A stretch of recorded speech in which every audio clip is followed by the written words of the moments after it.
ವೀಕ್ಷಕರೇ, ಅಶ್ವಿನಿ ದೇವತೆಗಳು ಸಂಚರಿಸುವ ಈ ಸಮಯದಲ್ಲಿ ನೀವು ಏನೇ ಬೇಡಿಕೊಂಡರೂ ಕೇಳಿಕೊಂಡರೂ ನಿಮ್ಮ ಕೋರಿಕೆ ಈಡೇರುತ್ತೆ. ಹೌದು, ಇದು 100ಕ್ಕೆ 100 ನಿಜ.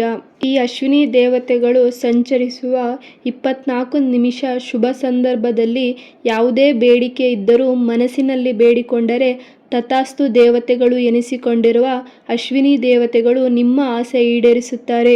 ವೀಕ್ಷಕರೇ, ನಾವು ಪ್ರತಿದಿನ ಪ್ರತಿ ಕ್ಷಣ ಹಲವಾರು ಸಮಸ್ಯೆಗಳು ದೂರವಾಗಲಿ ಎಂದು ಪ್ರಾರ್ಥನೆ ಮಾಡಿಕೊಳ್ಳುತ್ತೇವೆ.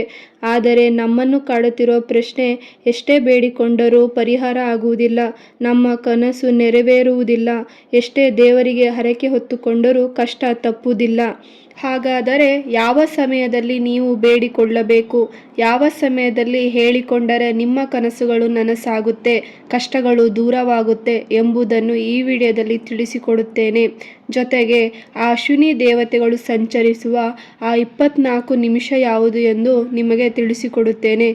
ಅದಕ್ಕೂ ಮೊದಲು ಈ ವಿಡಿಯೋ ನಿಮಗೆ ಇಷ್ಟವಾದರೆ ಲೈಕ್ ಮಾಡಿ, ಹಾಗೆ ಜೈ ಅಶ್ವಿನಿ ದೇವತೆ ಎಂದು ಕಮೆಂಟ್ ಮಾಡಿ. ಅಶ್ವಿನಿ ದೇವತೆಗಳು ಎಂದರೆ ಸೂರ್ಯ ದೇವನ ಮಕ್ಕಳು. ಅಶ್ವಿನಿ ದೇವತೆಯ ಸಹೋದರಿ ಉಷಾದೇವಿ.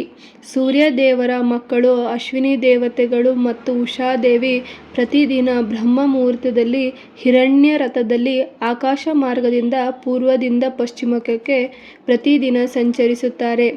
ಈ ಅಶ್ವಿನಿ ದೇವತೆಗಳು ಸಂಚರಿಸುವಾಗ ನಾವು ಏನೇ ಬೇಡಿಕೊಂಡರೂ ನೆರವೇರುತ್ತೆ.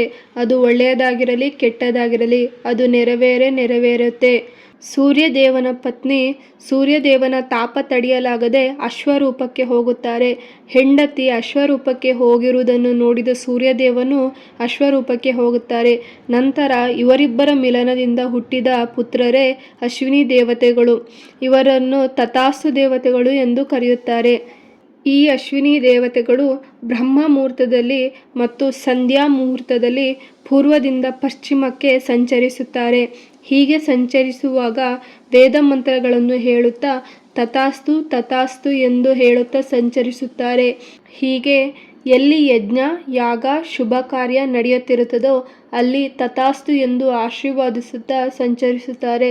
ಹೀಗೆ ಬ್ರಹ್ಮ ಮುಹೂರ್ತ ಹಾಗೂ ಸಂಧ್ಯಾ ಸಮಯದಲ್ಲಿ ಯಾರು ಯಜ್ಞ ಯಾಗ ಮಾಡುತ್ತಾ ನಿಮ್ಮ ಕಷ್ಟಗಳನ್ನು ಹೇಳಿಕೊಳ್ಳುತ್ತೀರೋ ಅದು ನೆರವೇರುತ್ತೆ. ಶಾಸ್ತ್ರದಲ್ಲಿ ಉಲ್ಲಂಘನೆಯಾಗಿರುವ ಪ್ರಕಾರ ಅಶ್ವಿನಿ ದೇವತೆಗಳು ಬ್ರಹ್ಮ ಮುಹೂರ್ತ ಹಾಗೂ ಸಂಧ್ಯಾ ಸಮಯದಲ್ಲಿ ಸಂಚರಿಸುತ್ತಾರೆ.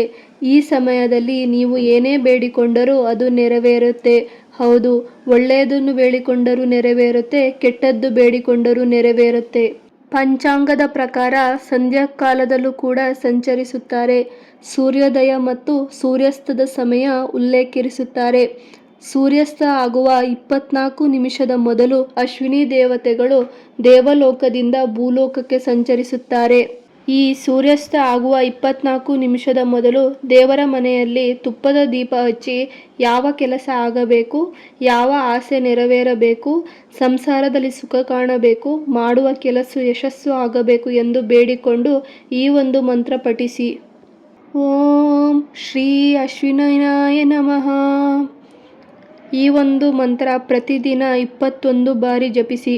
ನಿಮ್ಮ ಕಷ್ಟಗಳು ದೂರವಾಗುತ್ತೆ, ನಿಮ್ಮ ಎಲ್ಲ ಆಸೆಗಳು ನೆರವೇರುತ್ತೆ. ವೀಕ್ಷಕರೇ, ಸೂರ್ಯಾಸ್ತ ಆಗುವ 24 ನಿಮಿಷದ ಮೊದಲು ಕೆಟ್ಟದ್ದನ್ನು ಮಾತನಾಡುವುದು, ಕೆಟ್ಟದ್ದನ್ನು ಯೋಚಿಸುವುದು, ನನ್ನ ಬಳಿ ಹಣವಿಲ್ಲ ಎನ್ನುವುದು ಮಾಡಬೇಡಿ. ಅದು ಹಾಗೆಯೇ ಆಗಿಬಿಡುತ್ತದೆ. ಮಂತ್ರ ಹೇಳಲು ಆಗದಿದ್ದರೂ ಪರವಾಗಿಲ್ಲ, ತುಪ್ಪದ ದೀಪ ಹಚ್ಚಿ ನಿಮ್ಮ ಕಷ್ಟಗಳನ್ನು ಹೇಳಿಕೊಳ್ಳಿ, ನಿಮ್ಮ ಆಸೆಗಳನ್ನು ಬೇಡಿಕೊಳ್ಳಿ, ಅದು ನೆರವೇರುತ್ತೆ. ವೀಕ್ಷಕರೇ, ಈ ಸಮಯದಲ್ಲಿ ಯಾರಿಗೂ ಕೆಟ್ಟದ್ದನ್ನು ಬಯಸದೆ, ಕೆಟ್ಟದ್ದನ್ನು ಮಾತನಾಡದೆ, ಒಳ್ಳೆಯ ಮನಸ್ಸಿನಿಂದ ಒಳ್ಳೆಯದನ್ನು ಬೇಡಿಕೊಳ್ಳಿ, ನಿಮಗೆ ಒಳ್ಳೆಯದೇ ಆಗುತ್ತದೆ. ಹಾಗೆ ಈ ವಿಡಿಯೋದ ಬಗ್ಗೆ ನಿಮ್ಮ ಅನಿಸಿಕೆಯನ್ನು ಕಮೆಂಟ್ ಮೂಲಕ ತಿಳಿಸಿ.